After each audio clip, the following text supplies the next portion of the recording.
¿Cómo es que una nación decide quiénes son sus ciudadanos ideales? Bueno, para explorar esa pregunta, hoy vamos a viajar a la Argentina de principios del siglo XX. Vamos a ver cómo la ciencia, y en particular la psicología, se convirtió en una herramienta potentísima para intentar construir una identidad nacional. Y es que, justo en esa época, Argentina se estaba haciendo esa misma pregunta.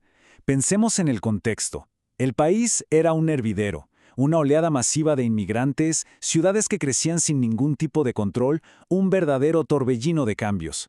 Y claro, en medio de lo que parecía un caos total, las élites empezaron a buscar una solución para imponer orden. Entonces, para entender bien todo este asunto, primero hay que viajar a ese momento. Imaginemos una nación que está literalmente reinventándose a sí misma, pero que al mismo tiempo se enfrenta a unos desafíos gigantescos. Y a todo ese cóctel de problemas se le llamó la cuestión social.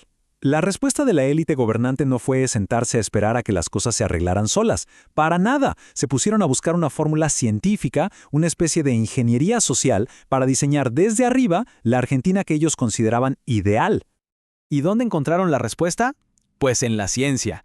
De repente empezaron a surgir nuevas disciplinas que prometían algo que sonaba revolucionario. Prometían la capacidad de gestionar a toda la población de una forma racional, casi como si fuera una máquina que se podía ajustar.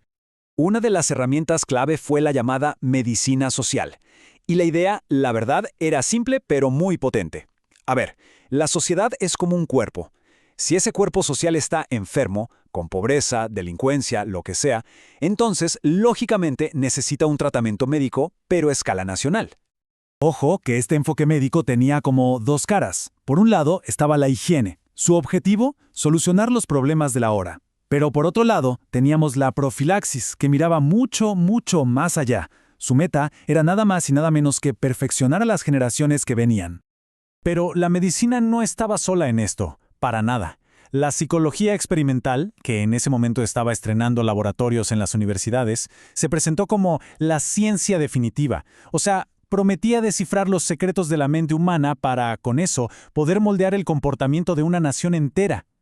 Bueno, ahora sí entramos en el corazón de todo este asunto.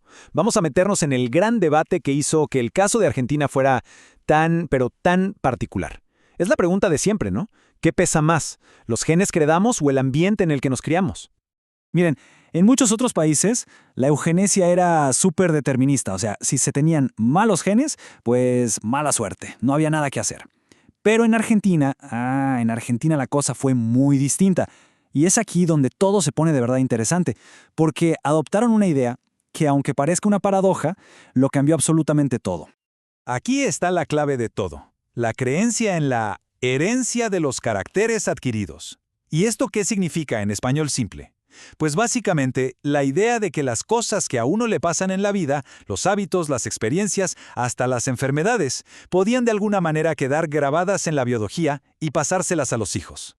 Y es aquí donde explota la gran paradoja.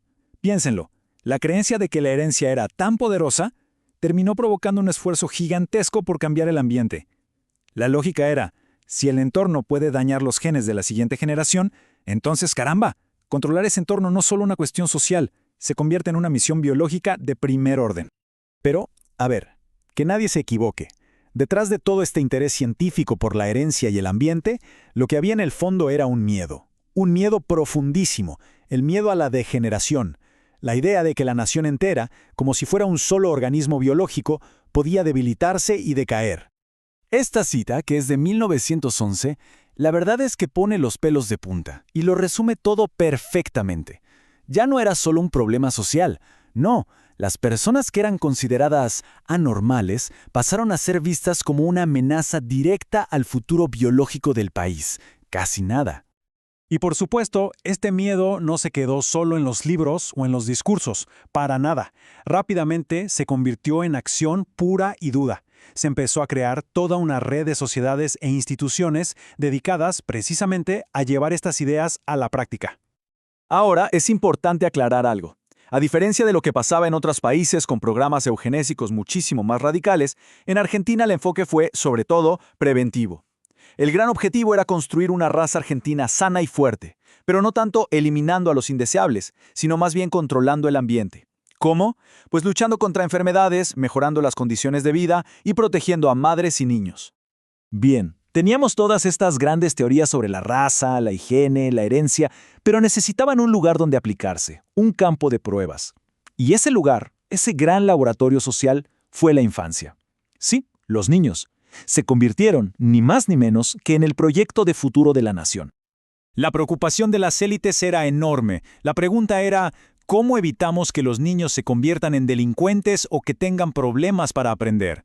Y así fue como la escuela se transformó en eso, en un laboratorio, un lugar para identificar, clasificar y sobre todo corregir a los niños que se consideraban anormales desde muy pequeños. Y en este punto, es súper interesante ver que surgieron como dos modelos muy distintos para intervenir. Por un lado, estaba el que buscaba clasificar a los niños dentro de la escuela, ponerles etiquetas, separarlos. Pero por otro, apareció un modelo más clínico, que hizo algo bastante novedoso. Dejó de mirar solo al niño y empezó a mirar a su alrededor, a su familia y a su entorno, para tratar de entender de dónde venían realmente sus problemas. Al final, toda esta historia nos deja una lección bastante clara, ¿no? Nos muestra lo increíblemente fácil que es que se borren las líneas que separan la ciencia, la política y esa idea de una nación ideal. Y nos deja con una pregunta que, la verdad, hoy sigue siendo tan relevante como entonces. Cuando la ciencia se propone mejorar la sociedad, ¿quién es el que decide qué es normal y qué no lo es?